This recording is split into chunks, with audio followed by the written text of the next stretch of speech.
Thank you, Madam Speaker. My question to the Government House leaders regarding the post office, further to the conversation you had with Senator Osler, and I mentioned two of the larger economic aspects in Canada over the last week, two important figures.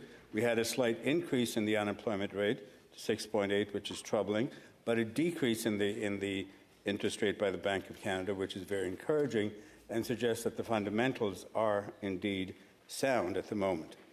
The issue with facing small businesses is serious, and I think yesterday the debate on the GST bill talked extensively about the difficulties faced by small business. Can the government not engage in binding arbitration to end the Canada Post strike, to help small business at this critical time? Senator Gold. Well, the challenge is that the postal strike is causing extends certainly to small businesses and to others, as we have been discussing here. The federal government is in regular contact, the minister in particular, in daily discussions with the mediator, who's shuttling back and forth between the two parties to see whether there is a reasonable prospect that mediation, if it resumes, would succeed. And I'm not sure, I haven't been advised what advice the mediator has given to the minister at this juncture. But with regard to your question, the issues that separate the two parties, as I understand them, are very, very significant and go beyond the kinds of issues that arbitration typically can address.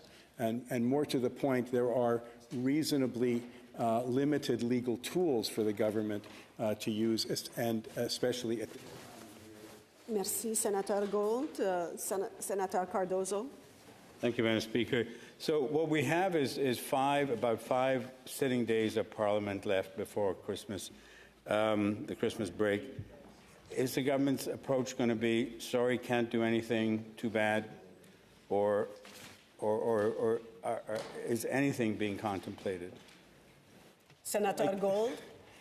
The government is actively, and the Minister of Labour in particular, is actively involved in this file on a daily, if not hourly basis.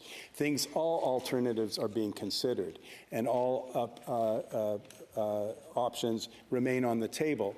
I'm only sharing with you my understanding of the rather difficult issues that divide the parties and how the government continues to believe that the best solution for Canada Post and its workers is actual negotiations between the parties.